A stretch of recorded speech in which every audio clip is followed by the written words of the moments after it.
Welcome everybody to the One Lap to Go show. It's back, just like Despacito 2. Because NASA confirmed Despacito 2. I am your hostess with the mostest of Bobbit. And, yeah. So, interesting week this week. Sorry for not doing the show anymore. I was trying to figure out a way to do the show a little bit better, but I got so much positive feedback that I'm just going to say screw it, and I want to keep it the way it is. I really love this show because it goes into my NASCAR knowledge, and I love talking about it. Shout out to Coop and the Sideline Study podcast. Go there if you want to know my football analysis.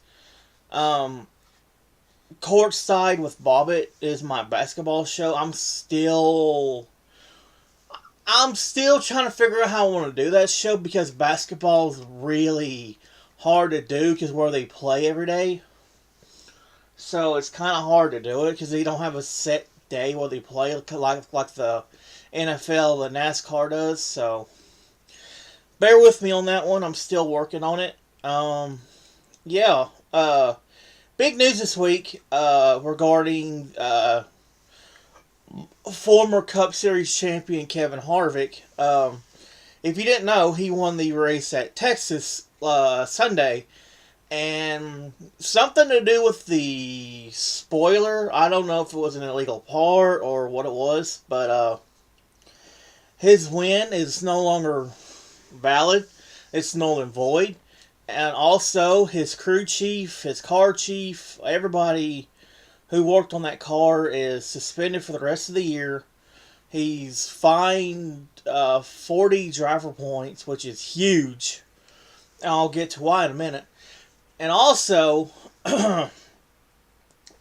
was fined, I think, like $75,000 or something like that. Anyway, the reason why I say the 40 driver's points is huge is because he's now only 3 points above the cut line.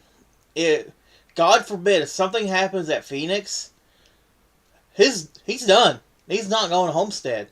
Whereas before, he was locked into Homestead. Now, he has a chance to miss Homestead. If he has a bad day or has a crash, he's done. And I don't know how to feel about that because why take away some... I get it. He had an illegal part. But here's the thing. They didn't catch it until the third inspection. So you're telling me that your inspectors didn't catch this until the third one, the final one? Huh. I don't know about you, but something seems fishy there. And I'm not saying that NASCAR did it, but I'm just saying this car went through multiple inspections and it wasn't caught until then. Give me a break. Come on, really? And NASCAR needs to define these penalties a little bit more. They're kind of like how the NFL is. They enforce these penalties, but it's at the discretion. And I don't think it's right to take away somebody's win, but just because they didn't know that something was wrong with the car. That's not right to the driver, you know? I feel like if the driver had no idea what was on the car, then he shouldn't have been, he shouldn't have to lose his win and his comfort for the next round of the playoffs. It isn't right. It really isn't. Now, on the flip side of that, like Richmond 2012, the whole Michael Waltrip racing thing, that they handled that one perfectly, in my opinion, because the drivers knew what they was doing when they did that. they wanted to screw Jeff out of the out of the chase, and they just about did. NASCAR had to add him as a 13th driver to that year. If you look at the years of the chase, that 1 year is the one exception to the rule because of what Michael Waltrip Racing did. And if you want to know more in the detail, to let me know, and I'll make a video going in depth about the whole incident because it's interesting. It really is, and it's one of those things that I know a lot about because I've watched multiple documentaries about it, multiple driver interviews about it,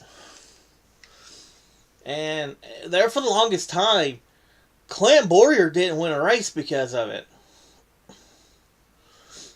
I don't know if it was by karma or he just didn't have the car, but yeah, he didn't win for the longest time. He didn't win until Martinsville this year. Yeah. Which was weird for him to win that because he's not known as a good Martinsville driver. Your Martinsville drivers are Kyle Busch, Jimmy Johnson, Jeff Gordon. Well, when Gordon was racing, and just people like that. But let's see. What else do I want to get into? Oh, these finishes to the last 4 weeks has been incredible.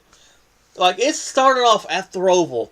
I know I wanted to go into depth about the Roval. I will. As soon as I'll make an announcement next week of what I want to do after the season's over. Because I want to get more into depth about the races this year. And I'll explain all that after the finale at Homestead.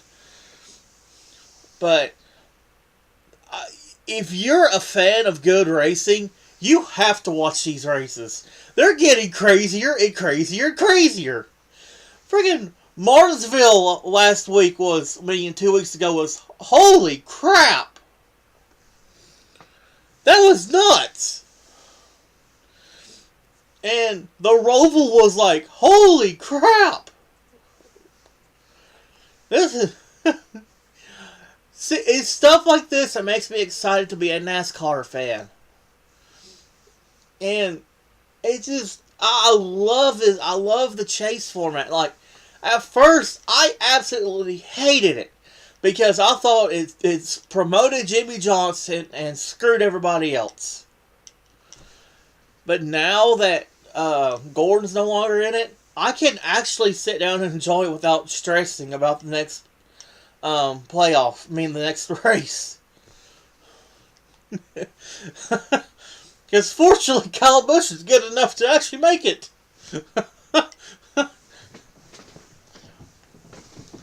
Oh, me.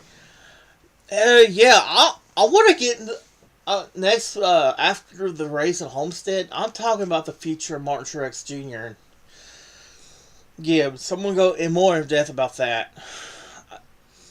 I'm gonna get more analytical after the Homestead race. That's the main reason why I've held off on doing this show for so long, because I wanted to figure out what to do after Homestead.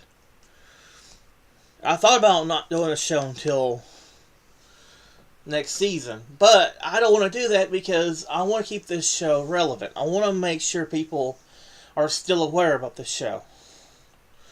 Because this is my heart and soul in this. What you're hearing is my heart and my soul. You hear it on the Sideline Study podcast. You hear it on the Cole Bowles show. You're going to hear it here. This is how I am. I've always been a huge fan of this, and if I'm doing something wrong, please let me know. And if somebody wants to make me a thumbnail, please.